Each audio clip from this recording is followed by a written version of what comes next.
आज की तारीख में जो पाकिस्तान बैंकरप्ट हो गया है उसके पीछे एक मेजर वजह है इंडिया का डीमोनेटाइजेशन।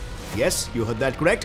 हाल ही में डीमोनेटाइजेशन के बाद ही इंडिया में सर्कुलेट हो रही फेक करेंसी का 40% हैंडल करने वाला पाकिस्तानी जावेद खानानी ने आत्महत्या कर ली। और आज की तारीख में पाकिस्तान की क्या हालत चल रही है? लोग कुकिंग गैस प्लास्टिक बैग्स में ले जा रहे हैं। सरकार अपने एम्प्लॉयज से लेकर एमपीज तक सभी की सैलरीज को रिड्यूस कर चुकी है।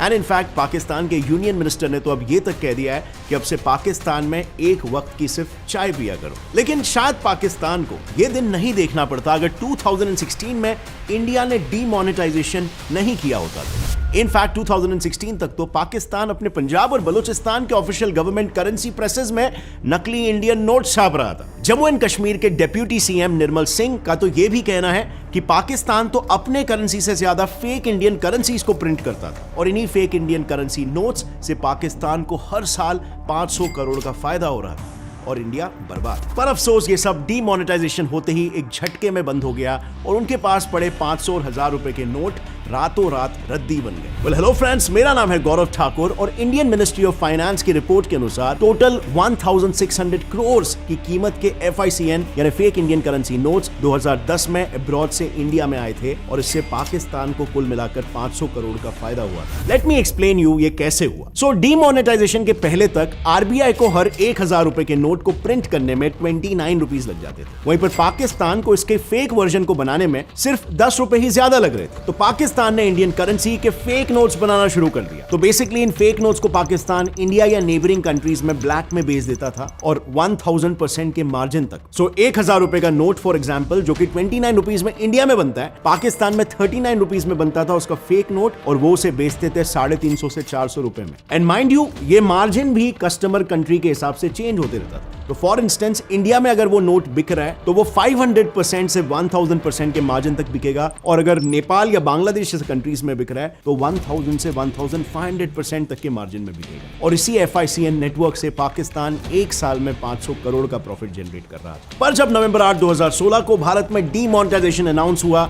ये स्टॉक एक ही झटके में रद्दी बन गया। But as you all know, जो कि काफी शॉकिंग भी था कि पाकिस्तान के लिए ये इतना प्रॉफिटेबल था कि फेक करेंसी खुद पाकिस्तान के पंजाब और बलूचिस्तान प्रोविंस में गवर्नमेंट प्रेस में प्रिंट होती थी। यस, पाकिस्तान के लिए जैसे एक नेशनल करेंसी प्रिंटिंग का पार्टी हो गया था।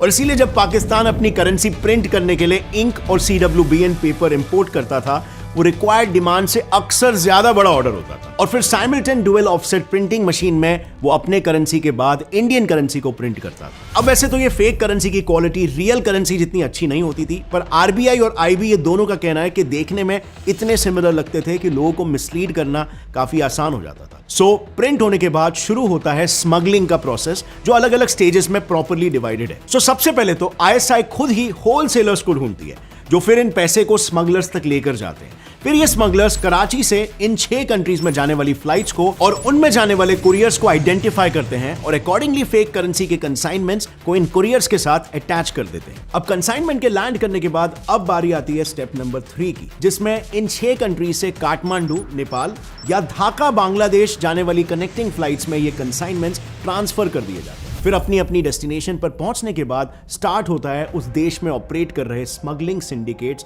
का असली काम। ये लोग इन कंसाइनमेंट को फटाफट छोटे छोटे अमाउंट में डिवाइड करते हैं, यूजुअली 1 लाख से भी कम, जिससे कि इंडियन बॉर्डर्स को क्रॉस करना काफी आसान हो जाए और किसी को भी कोई शक ना हो। और फाइनली फिर बॉर्डर क्रॉस करने के बाद इस फेक करेंसी को अनऑर्गेनाइज्ड सेक्टर जैसे कि रूरल एरियाज, कैटल मार्केट या रियल एस्टेट के ब्लैक ट्रांजैक्शंस में इस्तेमाल किया जाता है, जहां लोग इजीली ट्रैप हो जाते हैं। मगर सिर्फ यही नहीं, पाकिस्तान फेक नोट्स के अलावा हार्मफुल एडल्ट्रेंट्स और ब्रिक डस्ट से मार्केट में मेडिसिन भी बनाकर बेच रहा है। और इसी के चलते लोगों को सही इलाज तो मिलना दूर, इसके दूसरे साइड इफेक्ट्स हो रहे हैं, जैसे हार्ट डिजीजेस, हेयर ग्रोथ और रिड्यूस्ड बियर्ड एटसेट्रा। ये साइड इफेक्ट्स लॉन्ग लास्टिंग और जेनेटिकली भी ट्रांसफरेबल है और इसीलिए इंपॉर्टेंट है एक ट्रस्टेड और वेरीफाइड सोर्स से मेडिसिन लेना। और आज ये जेनेटिक्स और अनहेल्दी लाइफस्टाइल की वजह से reduced hair growth in man के इशू को आप इजीली सॉल्व कर सकते हो, वो भी बिना कोई एक्सपेंसिव ट्रीटमेंट के, जिसके लिए मैन मैटर्स बियर्ड मैक्स है। ये एक ऐसा साइंस बेस्ड सोल्यूशन है जो आपके बियर्ड फॉलिकल्स को स्टिमुलेट और नरिश करता है और इसमें मौजूद मिनोडॉक्सिल आपके बियर्ड के हेयर फॉलिकल्स में ब्लड के फ्लो को बूस्ट और फेशियल हेयर ग्रोथ एनहांस करता है।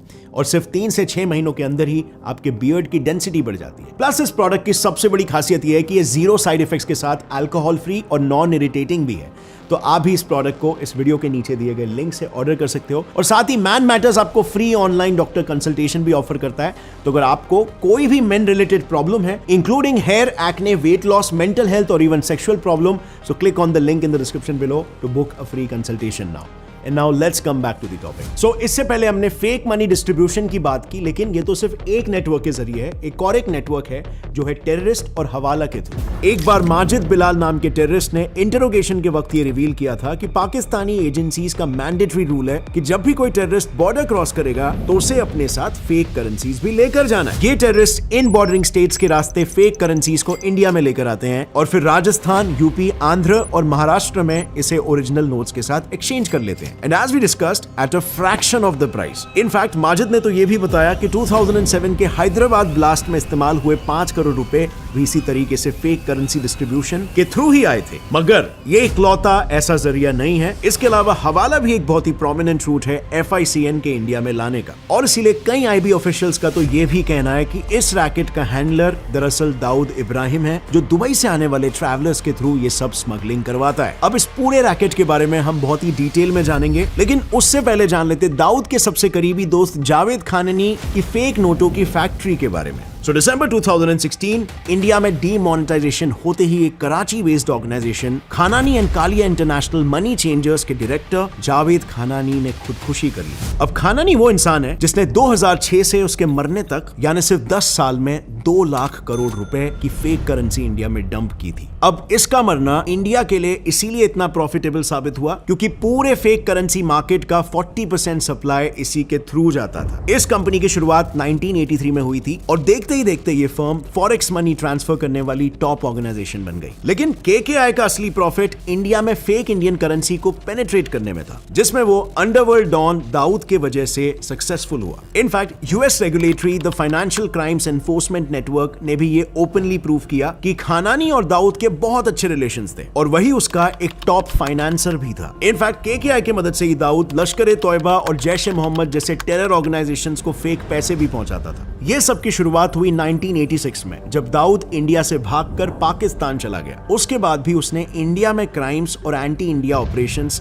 करना नहीं छोड़ा ताकि पाकिस्तानी गवर्नमेंट को वो खुश रख सके और उसे उस देश में प्रोटेक्शन मिलते रहे। अब ऐसे ही पाकिस्तान को अपीस करने के लिए दाऊद ने ISI से भी एक मेजर रिस्पॉन्सिबिलिटी ले ली थी, इंडिया में नकली रुपए पंप करने की। दाऊद के महाराष्ट्र में अच्छे कनेक्शंस होने की वजह से वो इंडिया में मेजर फेक करेंसीज भी यहीं पर उतारता था। तो इस रैकेट का मोडस ऑपरेंडी कुछ ये था कि दुबई बेस्ड दाऊद के 2 ट्रस्टेड एसोसिएट्स आफ्ताब भक्ति और बाबू गैठान दुबई से इंडिया में फेक रुपए पहुंचाने के लिए सोली रिस्पॉन्सिबल था और इनके मेजर टारगेट्स थे दुबई से इंडिया आने वाले वर्कर्स। इन वर्कर्स को कुछ मॉनेटरी इंसेंटिव्स ऑफर करके ये उनसे एक पार्सल इंडिया पहुंचाने की बात करते थे और जब वर्कर्स मान जाए तो उन्हें अलग अलग चीजों में जैसे कार्बन पेपर के रोल में, परफ्यूम बॉटल्स में कवर करके या फिर कपड़ों में छुपाकर फेक करेंसीज को इंडिया में इनफिल्ट्रेट करवाते थे। पर अब सिचुएशन काफी बेटर है। ये रैकेट अब डिस्ट्रॉय हो चुका है और इसीलिए आज पाकिस्तान की जो हालत है वो किसी से छुप नहीं रही है। आपको पता ही होगा पाकिस्तानी करेंसी आज दुनिया की वर्स्ट परफॉर्मिंग करेंसीज में से एक बन गई है और इस सब से बचने का वन एंड ओनली तरीका है IMF का $7 बिलियन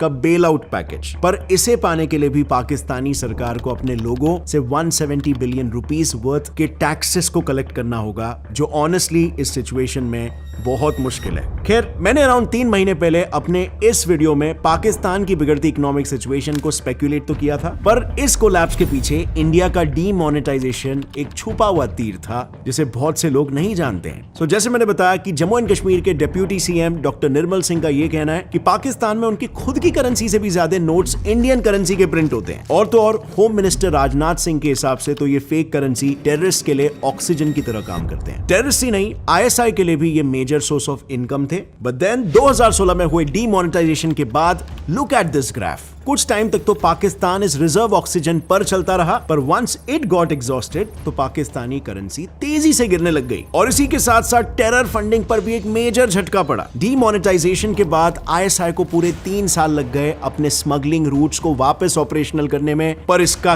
क्या फायदा? वो आज भी इंडिया की न्यू करेंसी का डुप्लीकेट बनाने में नाकामयाब है। इनफैक्ट रिपोर्ट्स के अनुसार जितने भी FICN लेटली सीज हुए हैं वो लिटरली स्कैन्ड या फोटोकॉपीड नोट्स है, जिनमें कईयों का तो सीरियल नंबर तक सेम है। सो इससे पहले हमने फेक मनी डिस्ट्रीब्यूशन की बात की, लेकिन ये तो सिर्फ एक नेटवर्क के जरिए है। एक और एक नेटवर्क है जो है टेररिस्ट और हवाला के through. And interestingly Deccan Herald की एक रिपोर्ट के हिसाब से तो डीमोनेटाइजेशन के तुरंत बाद जम्मू एंड कश्मीर में तो स्टोन पेल्टिंग भी ऑलमोस्ट निल हो गई। और इसके पीछे का रीजन एक्चुअली ये था कि पहले तो जम्मू एंड कश्मीर के यूथ को आर्म्ड फोर्सेस पर स्टोन्स फेंकने के लिए 500 रुपए दिए जाते थे और इससे भी ज्यादा सीवियर एक्ट्स को कमिट करने के लिए 1000 रुपए। बट डीमोनेटाइजेशन के बाद ये सभी चीजें भी रुक गई क्योंकि सेपरेटिस्ट के पास इंस्टेंटली एंटी इंडिया एक्टिविटीज के लिए फंड्स ही अवेलेबल नहीं था। यानी ऑल इन ऑल अगर देखा जाए तो इंडिया के डीमोनेटाइजेशन और पाकिस्तान की डोमेस्टिक पॉलिसीज की वजह से वो पूरी तरीके से प्रॉब्लम से घिर गया है। सो मच सो कि आए दिन वहां पर सिविल वॉर्स हो रहे। इनफैक्ट अगर सिचुएशन नहीं संभली ना तो पाकिस्तान को 3 हिस्से में बंटने से कोई नहीं रोक सकता। और ऐसा क्यों होगा और उसके बाद पाकिस्तान की क्या हाशिए होगी, ये हमने ऑलरेडी इस वीडियो में कवर किया है, जिसे आपको बिल्कुल चेक करना चाहिए अगर आपको सिचुएशन को डिटेल में समझना है तो। और फ्रेंड्स, अगर आपको इस वीडियो से कुछ भी नया सीखने मिला, एक लाइक जरूर ठोकना। Get set fly fact channel को भी सब्सक्राइब कर लो और बेल नोटिफिकेशन दबाओ ताकि आगे आने वाली हमारी कोई भी वीडियो की अपडेट आप मिस ना कर सको। See you next time. Till then as always stay curious, keep learning and keep growing. जय हिंद।